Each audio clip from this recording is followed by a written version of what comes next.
જન્માષ્ટમી પર અહીંના ફેમસ મંદિરમાં જે રીતે પંજીરી અને માખણ મિશ્રી બને છે એ જ રીતે આજે આપણે ઘેર બનાવીએ.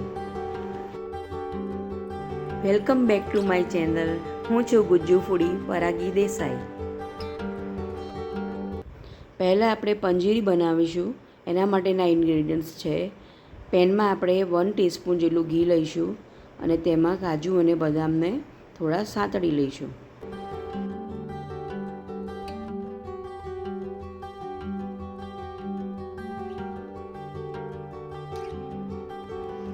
હવે તેમાં 1 ટેબલસ્પૂન જેટલા મગજતરીના બી પણ ઉમેરીને સાંતળી લઈશું.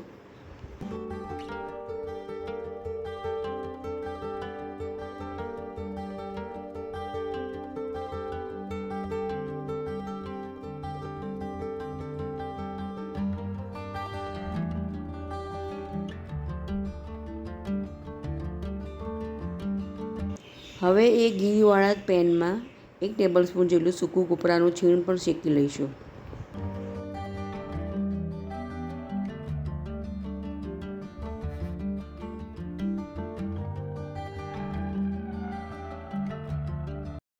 આ શેકેલું ડ્રાયફ્રૂટ્સ એક બાજુ રાખી મૂકીશું. પેનમાં ફરીથી 1 ટીસ્પૂન જેટલું ઘી લઈ અને તેમાં સૂકા ધાણા છે એને શેકી લઈશું. ધાણા જરા ક્રિસ્પી થાય એટલા જ શેકવાના છે, એનો કલર ચેન્જ નહીં કરવાનો.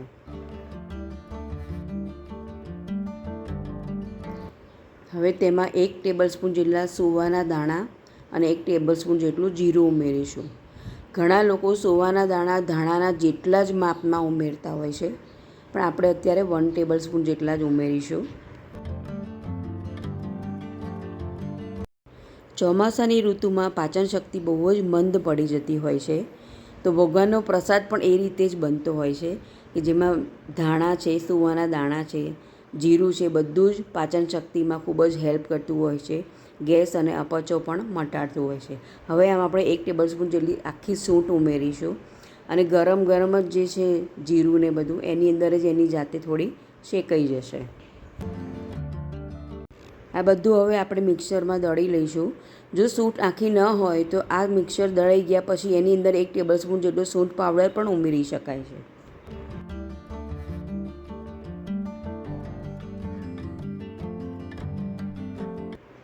બહુ જ સરસ એરોમેટિક સુગંધ આવી રહી છે.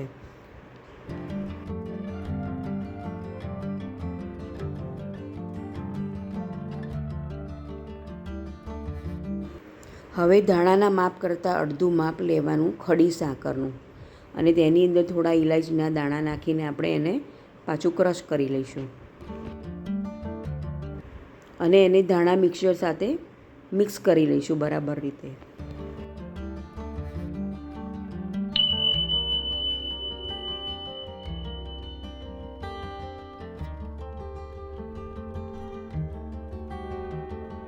હવે આપણે જે ડ્રાયફ્રૂટ શેકીને રાખ્યા હતા એમાંથી 1 ચમચી જેટલા બાજુમાં રાખીશું ડેકોરેશન માટે અને બાકીના પંજીરીમાં એડ કરી દઈશું. બરાબર મિક્સ કરી લઈશું.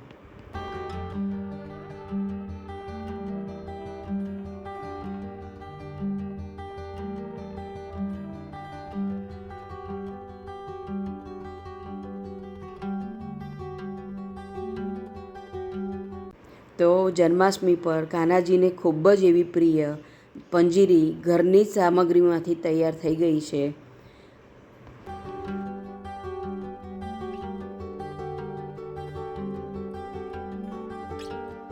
ઉપર ઘીમાં તળેલું બધું ડ્રાયફ્રૂટ્સ એડ કરી દઈશું.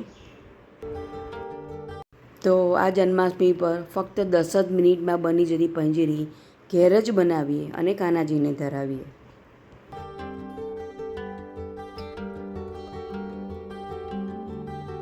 હવે કાનાજીની બીજી ફેવરેટ રેસીપી માખણ મિશ્રી પણ ઘેર બનાવીએ. એના માટે મેં એક નાની વાડકી જેટલું ઘી લીધું છે અને એને બરાબર ગરમ કરી લેવાનું અને પૂરેપૂરું ઓગાળી લેવાનું. માખણ તો બધા મલાઈમાંથી બનાવતા જ હોય છે, પણ મલાઈ આપણે રોજબરોજની દૂધમાંથી નીકાળતા હોઈએ છીએ એટલે એમાં ચોખ્ખાઈ ના હોઈ શકે, માટે આપણે એને આજે ઘીમાંથી માખણ બનાવીએ. ગરમ કરેલું ઘી નોર્મલ ટેમ્પરેચર પર આવે પછી તેની અંદર થોડા બરફના ટુકડા નાખીને બહુ જ સારી રીતે એને ફેંટી લેવાનું.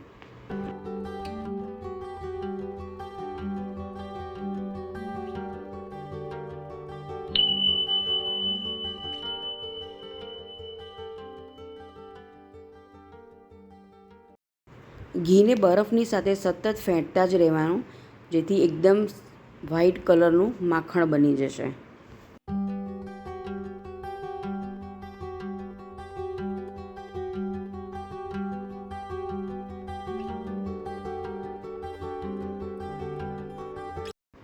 ત્યાં સુધી ફેંટવાનું કે એકદમ સરસ માખણ બને અને બરફનું પાણી અલગ પડી જાય.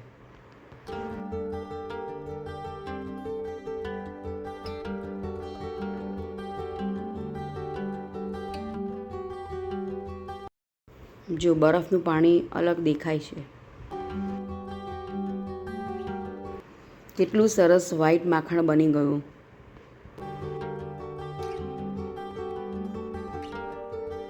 હવે આ સમયે માખણની અંદર મિશ્રી એડ કરી શકાય અથવા તો ઉપરથી પણ મૂકી શકાય.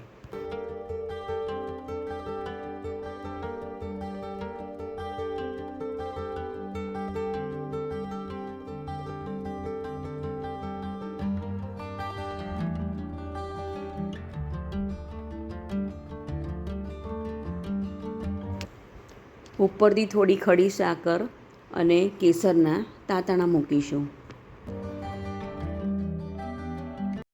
તો બાળ ગોપાળની એકદમ ફેવરિટ માખણ મિશ્રી તૈયાર થઈ ગઈ.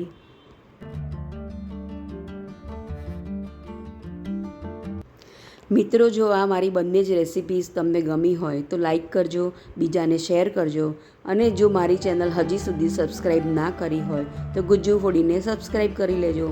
જય શ્રી કૃષ્ણ.